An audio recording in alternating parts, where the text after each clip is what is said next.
ஆனால் பெண்களுக்கு அதாவது மலட்டுத்தன்மை, அவங்களுக்கு குழந்தை பிறக்கிறது தடையாகக்கூடிய இந்த நீர்க்கட்டி, அவங்க ரத்தப்போக்கு அதிகமாக இருக்குது, அனிமியான்னு சொல்லக்கூடிய அந்த ரத்த சோகை சொல்லுவாங்க. அப்புறம் ஃபேட்டிக் சொல்லுவாங்க, அதாவது சோர்வுன்னு சொல்லுவாங்க. பெண்கள் பார்த்தீங்கன்னா பெண்கள் வந்து அதிகமாக தூங்கணும். ஒரு பைத்தியக்காரனா 10 மணி நேரம் தூங்கணும், அவனுக்கு அதான் வந்து நோய் குணமாகும். ஒரு பெண்ணுனா 8 மணி நேரம் தூங்கணும்.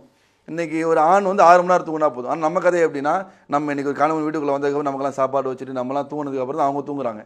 நம்ம எந்திக்கிறதுக்கு முன்னாடி அவங்க நம்மளை ரெடி பண்ணுறதுக்காக சீக்கிரம் எழுந்திரிச்சிடுறாங்க. அவங்க பார்த்தீங்கன்னா தூக்கமின்மையின் காரணமாக பல பிரச்சனை. இன்றைக்கி பெண்கள் ஏற்படக்கூடிய முக்கியமான பிரச்சனை காரணமே வந்து அவங்க தூக்கமின்மை தான். உங்கள் வீட்டில் பெண்கள் நல்லா இருக்கணும், ரொம்ப காலம் வாழணும்னு ஆசைப்பட்டீங்கன்னா தயவு செய்து அவங்களை ஒரு நாளைக்கு 8 மணி நேரம் தூங்க விட்டுருங்க. 8 மணி நேரம் இரவில் தூங்க விட்டுட்டிங்கன்னா அதோட ஆல்டர்னேட் நீங்கள் பகலில் கொடுக்கவே முடியாது. பகலில் அவங்க 1 மணி நேரம், இரவில் 1 மணி நேரம் கம்மியாக தூங்குனாங்க, அதை நீங்கள் பகலில் 3 மணி நேரம் தூங்கினா அதை வந்து ஈக்குவல் பண்ண முடியாது. இரவோடைய தூக்கம் இருக்குது, அதனால் மெலட்டின் வந்து உருவாகுது, அதில் நிறைய நல்ல சுரப்பிகள் மனிதனுக்கு உருவாகுது. அந்த லிவர் ஃபங்க்ஷனாக இருக்கட்டும், நரம்பு ஃபங்க்ஷனாக இருக்கட்டும், இதெல்லாம் வந்து நைட்டு 11 மணிலேருந்து காலையில் 5 மணிக்குள்ளே தான் நடக்குது. இந்த டைமில் தயவுசெய்து உங்கள் வீட்டு பெண்களை தூங்க விட்டு ஒரு 8 மணி நேரம் தூங்க விட்டாலே போதும்.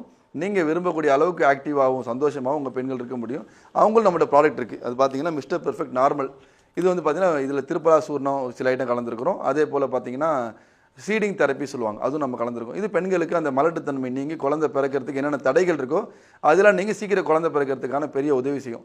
இது பார்த்தீங்கன்னா நீங்கள் ஏஜ் அட்டன் நடந்தே சாப்பிட்லாம். ஒரு ஏஜ் அட்டன் ஆன ஒரு 13-14 வயசு பெண்ணுக்கு அதிகமாக ரத்தப்போக்கு இருக்குது, இல்லை சோர்வு இருக்குது, அந்த மாதிரி எந்த விஷயம் இருந்தாலும் சரி அவங்க இதை சாப்பிட்றது மூலியமாகவே அந்த பிரச்சனை தான் அவங்க நீங்க முடியும். இது போக கை கால் வலி, மூட்டு வலி, குறுக்கு வலி, அந்த மாதிரி அதாவது அவங்க சொல்லுவாங்களா 100 வயசு வரை பெண்கள் கூட சாப்பிட்லாம், 13 வயசை ஸ்டார்ட் பண்ணி.